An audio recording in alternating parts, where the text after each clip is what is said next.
Consider we have two compute instances in a public subnet and a network firewall in a DMZ subnet that acts like a barrier between our cloud resources and the internet. It will filter the incoming and outgoing traffic based on the security rules you have configured in your network firewall policy to protect our resources from unauthorized access and various attacks. The table here shows the security rules that we want to add to limit access to our compute instances. Like we want to allow a particular internet host to SSH compute instance 1 and similarly allow only ping, that is ICMP, on compute instance 2. This simple setup is to understand the workflow. And in our second use case, we will see the URL filtering capability. So to deploy this use case, we will follow the step-by-step process, where I have already created a VCN, public subnet, DMZ subnet, and 2 compute instances. So our first step will be to create a network firewall policy with all the rules that are required to limit SSH and ICMP. Then deploy the network firewall and attach the created policy. In step 3, we will configure the routing table as shown in the architecture diagram to ensure that all the incoming and outgoing traffic is routed through a network firewall. If you notice, the expanded capability of Internet Gateway allows you to attach routing table to it, which includes a rule that specifies a network firewall as the next hop for accessing subnets within the VCN. So before we proceed to the console, ensure that the following IAM policies are in place for configuring the network firewall in your working compartment or in your tenancy. And now I will switch to the OCI console. First, I will show you the pre-created resources. I have already created a VCN with the name Network Firewall VCN and 2 subnets. Public subnet for compute instances and Firewall DMZ subnet for our network firewall. Also, I have created 2 compute instances and they are in running state. Currently, the VM created here are in public subnet, but they can be in a private subnet as well. Now moving to our step 1, to create network firewall policy. For that, we navigate to Identity and Security and click Network Firewall Policies under Firewalls. Here we will create the network firewall policy with the name Network Firewall Policy 01 and select our working compartment and click Create. An empty network firewall policy will be created. Now for creating rules, we will first start creating the required components. First, to allow ICMP, we need to create the ICMP application. Go to Application, Create Application, and currently it supports only ICMP at layer 7 and other layer 7 applications are work in progress.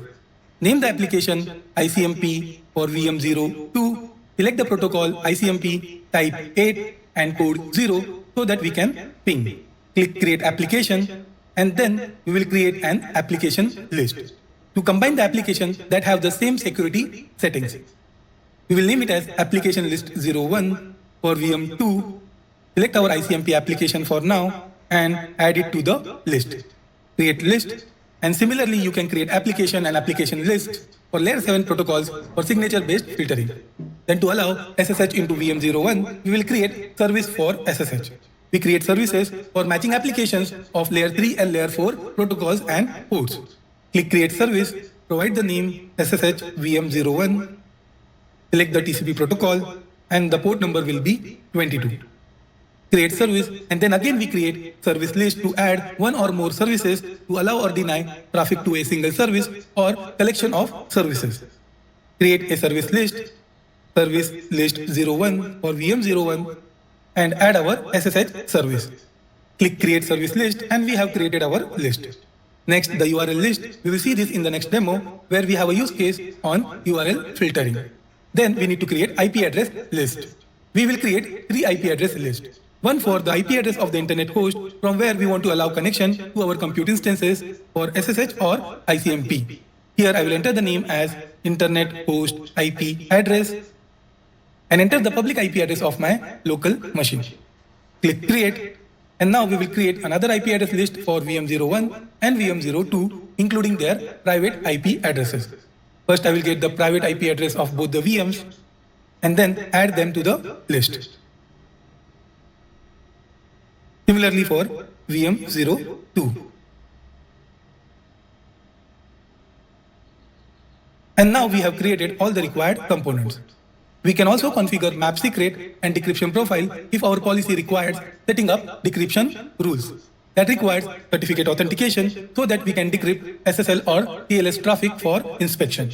For now, SSL or TLS inspection is not in the scope of this demo, so we will skip this component and move ahead. Now we will go ahead and create our security rules. The first rule that we will be adding is allowing the SSH from internet host to VM01. So I will call it as allow SSH for VM01. And then we will set up a matching condition. The source IP will be the internet host IP list that contains the public IP address of internet host. The destination will be our VM01 that contains private IP address of VM01. Now we do not want to allow ICMP to VM01, so we will keep it as any application and move ahead with service list. Here we will select the SSH service that we have created. Next, URL can be any URL for now, and then the action will be allow traffic, and this will be the first rule. Click create rule, and similarly we will create a rule for denying ping from internet host to VM01. For that, click add security rule. I will call it as deny ICMP on VM01. Select the matching condition from the internet host to VM01.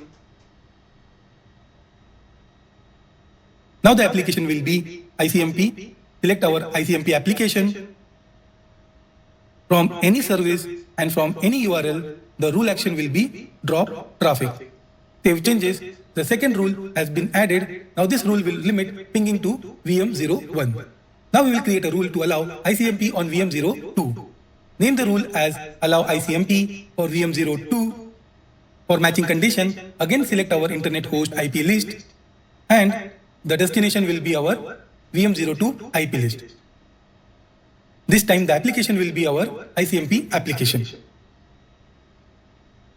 Again, we do not need to add any service, and the URL can be any URL. The rule action here will be allow traffic, and we add the rule. Now we have all the security rules added as per our setup. Next, we will deploy our network firewall and attach this policy. We will continue our demo in part 2, where we will see how to deploy network firewall and then verify our setup.